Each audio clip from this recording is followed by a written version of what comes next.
कर लेते हैं। मान लीजिए कि 22 तारीख है यहाँ पे। अब 22 तारीख को यहाँ पे हमें कॉल करने की ज़रूरत नहीं है, क्योंकि हम 3-4 दिन 5 दिन पहले तो कॉल नहीं करेंगे। तो यहाँ पे हम लोग 2 दिन के पहले कॉल करना चाहते हैं। तो मान लीजिए यहाँ पे आज 23 तारीख है, तो यहाँ पे अगर 23 तारीख है तो यहाँ पे आ जाएगा कि कॉल हम लोग को फॉलोअप रिक्वायर्ड है। तो यहाँ पे अब फॉलोअप रिक्वायर्ड हो गया, तो हमने जितना भी फॉलोअप रिक्वायर्ड का फ़िल्टर, इस तरह से जितने भी पेशेंट होंगे उनको हम लोग यहाँ पे कॉन्टैक्ट नंबर रहेगा, उसके थ्रू हम लोग फॉलोअप कर लेंगे। उसके बाद अगर आपका पेशेंट मान लीजिए 1 दिन और क्रॉस हो गया तो भी यहाँ पे रिक्वायर्ड है और तब भी विजिट नहीं किया है। अगर यहाँ पे अगर मैं जैसे कर दूंगा विजिटेड, तो यहाँ पे क्या आ जाएगा, नॉट रिक्वायर्ड आ जाएगा। और यहाँ पे अगर नहीं विजिट किया है तो यहाँ पे रिक्वायर्ड रहेगा। 2 दिन और कर देते हैं कि 25 तारीख हो गया, जिस दिन उसका विजिट करना था, तो भी अगर विजिट नहीं किया है तो यहाँ पे रिक्वायर्ड आएगा। अगर विजिट कर लिया है। मैं हूँ आपका दोस्त अंशु कुमार। जैसे कि एक मेरे फ्रेंड है, उनका रिक्वायरमेंट है कि उनका एक एक्चुअल में मेडिकल शॉप है और उनके क्लिनिक्स भी हैं। तो वो अपने क्लिनिक के लिए ऐसा चाहते थे कि उनके पास जो भी रिकॉर्ड रहे पेशेंट का, उसके अकॉर्डिंग उनका एक डेटाबेस हो एक्सेल में, जिसमें वो अपने पेशेंट का सारा डिटेल ऐड कर सके। और दूसरा, उसमें जो भी पेशेंट का जो भी आज का विजिटिंग डेट है वो डेट उसमें रहेगा। और उसके बाद उनका जो नेक्स्ट डेट आने वाला है, एजिंग एक होगा कि किसी पेशेंट को 7 डेज के बाद वापस से विजिट करना होता है, किसी को 20 डेज में विजिट करना होता है। तो उस तरह से उनके पास 2 दिन पहले ही ऐसा एक कॉलम हो जिसमें दिखे कि हमें उन पेशेंट को कॉल करना है कि आपका विजिट डेट आने वाला है, तो आप डॉक्टर को विजिट करके अपना मतलब जो भी प्रॉब्लम है वो दिखा ले और आपका अपना हेल्थ चेकअप करा ले दोबारा से। तो इस तरह का मुझे एक रिपोर्ट बनाना है, एक डैशबोर्ड बनाना है जिसमें इस तरह का कंडीशन हो। और उसमें मैं एक नया चीज़ भी ऐड कर रहा हूँ कि ये भी दिखे कि अगर विजिट नहीं किया हो और उसका जो डेट है, जो भी मैच डेट है कि आज मान लीजिए 23 फेब है, तो अगर 23 फेब का किसी पेशेंट का डेट था लेकिन वो 23 फेब को भी अगर विजिट नहीं किया है, तो 24 को हमारे पास एक कॉलम में वो वहाँ लिखा हुआ आ जाए कि अर्जेंट कॉल रिक्वायर्ड है। तो उस तरह से वहाँ पे अर्जेंट कॉल हम कर सके। तो इस तरह से हमारे पास एक डेटाबेस तैयार करना है हमें। तो चलिए देखते हैं कि कैसे कैसे मैं क्या क्या डिटेल्स भरता हूँ और किस किस तरह से डेटाबेस तैयार करते हैं। तो यहाँ पे कुछ चीज़ें मैंने ऑलरेडी प्रिपेयर करके रखी है, जिसको मैं आपका टाइम वेस्ट नहीं करते हुए सारी चीज़ को यहाँ पे प्रिपेयर करते हैं। ठीक है।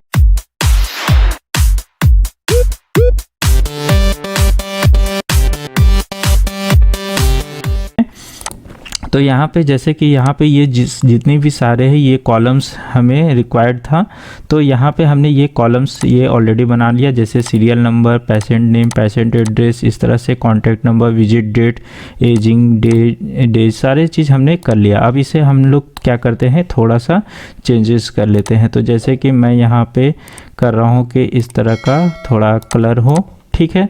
और उसके बाद यहाँ पे इसे चेंज कर रहे हैं हम लोग, ठीक है। कॉलम्स वगैरह हम लोग सेट कर देते हैं, कॉलम्स भी हमने लगा दिया, ठीक है। अब सीरियल नंबर हमने क्या करना है कि जैसे जैसे पेशेंट का नेम आता जाए तो उस तरह से यहाँ पे सीरियल नंबर भी आता जाए, ठीक है। तो इक्वल टू यहाँ पे हम लोग क्या कर देंगे, इक्वल टू इफ़, और यहाँ पे क्या करेंगे B2, ठीक है।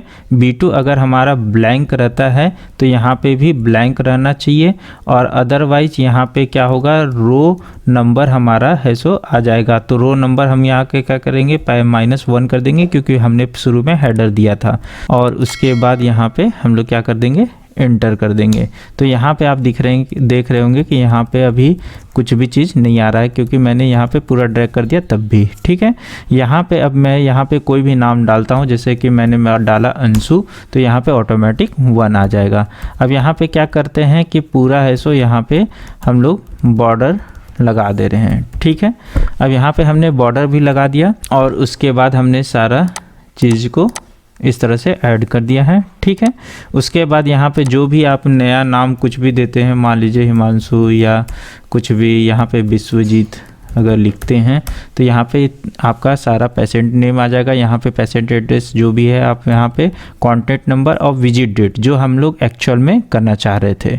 तो हमने क्या किया है, यहाँ पे विजिट डेट क्या बनाया है कि मान लीजिए कि आज किसी पेशेंट ने मान लीजिए 22 फरवरी को 2024 को यहाँ पे विजिट किया था, तो हमने 22 फरवरी 2024 का डाल दिया, 3 डेज एजिंग कर दिया। तो यहाँ पे क्या हो जाएगा, इक्वल टू ये प्लस एजिंग जो डेट रहेगा हमारा वो आ जाएगा। तो यहाँ पे क्या हो जाएगा, 25 फेब को हमारा क्या हो जाएगा कि नेक्स्ट विजिट डेट है।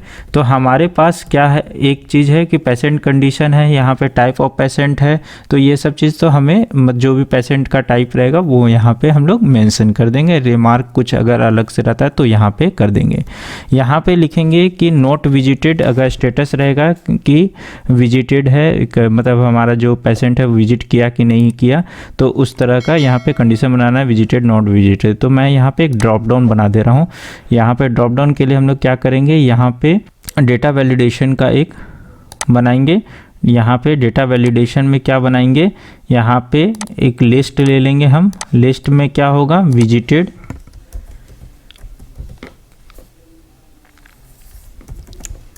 और सेकंड होगा नॉट विजिटेड।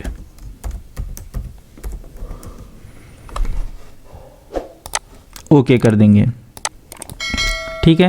अब इसे मैं पूरा ड्रैग कर देता हूँ। अब यहाँ पे क्या होगा कि अब यहाँ पे मेरे पास हर जगह विजिटेड, नॉट विजिटेड, इस तरह से यहाँ पे डेटा आ जाएगा, ठीक है।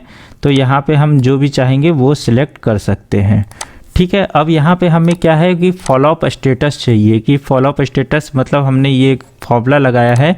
आप फॉर्मूला को अगर ध्यान से देखें तो इस तरह से है कि यहाँ पे हमें क्या फॉर्मूला लगाया हमने कि अगर यहाँ पे हमारा H2 मतलब जो हमारा जो नेक्स्ट विजिट डेट है वो अगर 2 दिन पहले है ना, और टुडे के डेट से O2 का मतलब यहाँ पे हमने टुडे लिया है ताकि आपको एग्जांपल हम दिखा सके कि यहाँ पे टुडे का डेट, जैसे कि यहाँ पे हम टुडे का डेट आगे पीछे चेंज करेंगे तो आपको एक्चुअल में समझ में आएगा। तो उसके लिए हमने O2 का यहाँ पे वो किया है, O2 को दिखाया है टुडे डेट से, कि अगर यहाँ पे 2 दिन पहले अगर O2 का डेट रहता है तो, और हमारा अगर सेम डेट से ग्रेटर देन या इक्वल टू रहता है तो, मतलब टुडे जो भी डेट रहेगा उससे अगर बराबर रहेगा या उससे अगर H2 बड़ा रहेगा तो हमें क्या लिखना पड़ेगा कि वहाँ पे कॉल करना या हम लोग को फॉलोअप करना रिक्वायर्ड है। और एक चीज़ हमने और क्या डाला है कि विजिट स्टेटस, अगर हो सकता है कि पेशेंट एक दिन पहले भी हमारे पास विजिट कर सकता है, तो हमने अगर लिख दिया कि विजिटेड तो हम यहाँ पे वो कॉल करने के हम लोग को रिक्वायर्ड नहीं होगी। और यहाँ पे है सो हमारा जब ये सारी कंडीशन मैच करेगी तो यहाँ पे रिक्वायर्ड होगा, अगर कंडीशन मैच नहीं करेगी तो नॉट रिक्वायर्ड होगा, मतलब कॉल करने की ज़रूरत नहीं है। और जो दूसरा हमारा कंडीशन बनाया हमने, उस कंडीशन में क्या है कि अगर हमारा जो पेशेंट का जो है डेट अगर 25 नेक्स्ट विजिट डेट अगर उससे वो विजिट नहीं किया, मतलब यहाँ पे L2 में आ गया कि विजिट भी नहीं किया, डेट भी क्रॉस हो गया, तो वहाँ पे हमको लिखा हुआ आ जाएगा कि अर्जेंट कॉल, मतलब उनको अर्जेंट कॉल हमें करना है। तो इसको मतलब हम लोग यहाँ पे अब टेस्ट करके देख लेते हैं कि जैसे कि मान लीजिए कि हमारा विजिट डेट आज 22 तारीख है, 22 तारीख को किसी पेशेंट ने विजिट किया, 3 दिन के बाद एजिंग है उसका, 25 फेब को उसका नेक्स्ट विजिट डेट है। तो अगर हमारा यहाँ पे अगर हम लिखते हैं कि ये तो नॉट विजिटेड रहेगा नॉर्मली, तो यहाँ पे नॉट विजिटेड है तो उसका मतलब यहाँ पे अभी यहाँ पे नॉट रिक्वायर्ड है कॉल करना। क्यों? क्योंकि यहाँ पे हमारा जो अभी टुडे डेट है वो 26 तारीख क्या हुआ है, सॉरी, तो यहाँ पे हम लोग -1 कर लेते हैं। मान लीजिए कि 22 तारीख है यहाँ पे, अब 22 तारीख को यहाँ पे हमें कॉल करने की ज़रूरत नहीं है क्योंकि हम 3-4 दिन 5 दिन पहले तो कॉल नहीं करेंगे। तो यहाँ पे हम लोग 2 दिन के पहले कॉल करना चाहते हैं। तो मान लीजिए यहाँ पे आज 23 तारीख है, तो यहाँ पे अगर 23 तारीख है तो यहाँ पे आ जाएगा कि कॉल हम लोग को फॉलोअप रिक्वायर्ड है। तो यहाँ पे अब फॉलोअप रिक्वायर्ड हो गया, तो हमने जितना भी फॉलोअप रिक्वायर्ड का फिल्टर इस तरह से जितने भी पेशेंट होंगे उनको हम लोग यहाँ पे कॉन्टैक्ट नंबर रहेगा उसके थ्रू हम लोग फॉलोअप कर लेंगे। उसके बाद अगर आपका पेशेंट मान लीजिए एक दिन और क्रॉस हो गया तो भी यहाँ पे रिक्वायर्ड है और तब भी विजिट नहीं किया है। अगर यहाँ पे अगर मैं जैसे कर दूंगा विजिटेड तो यहाँ पे क्या आ जाएगा, नॉट रिक्वायर्ड आ जाएगा। और यहाँ पे अगर नहीं विजिट किया है तो यहाँ पे रिक्वायर्ड रहेगा। 2 दिन और कर देते हैं कि 25 तारीख हो गया जिस दिन उसका विजिट करना था तो भी अगर विजिट नहीं किया है तो यहाँ पे रिक्वायर्ड आएगा। अगर विजिट कर लिया है तो हम यहाँ पे जैसे स्टेटस विजिट कर देंगे तो नॉट रिक्वायर्ड यहाँ पे हो जाएगा। उसके बाद यहाँ पे हम क्या करते हैं कि थर्ड डे हम लोग कर देते हैं कि 26 तारीख हो गया, मतलब 25 तारीख का विजिट डेट था उसका लेकिन 26 तारीख हो गया और यहाँ पे नॉट विजिटेड है तो यहाँ पे आप देखेंगे कि अर्जेंट कॉल का यहाँ पे ऑप्शन आ गया। अगर विजिट कर लिया है तो यहाँ पे ओके आ रहा है और अगर उसने नहीं विजिट किया है तो यहाँ पे अर्जेंट कॉल का इस तरह से मैसेज आ गया। तो इस तरह से यहाँ पे सारा चीज़ हमारा अपडेट हो गया। इस चीज़ में एक चीज़ और हम लोग अपडेट कर देते हैं कि यहाँ पे एक कंडीशनल फॉर्मेटिंग लगा देते हैं कि हाईलाइट कर देते हैं अगर इक्वल टू यहाँ पे अर्जेंट कॉल हो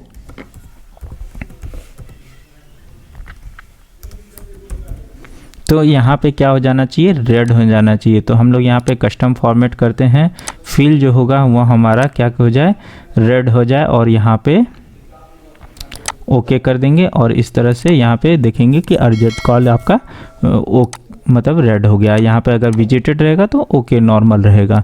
तो इस तरह से ये पूरा हमारा डेटाबेस तैयार हो गया। तो दोस्तों अगर ये वीडियो कैसा लगा, अगर अच्छा लगा हो तो लाइक कीजिएगा, चैनल पे नए हैं तो सब्सक्राइब कीजिएगा। चलिए मिलते हैं नेक्स्ट वीडियो में एक नए डैशबोर्ड के साथ। Thanks for watching.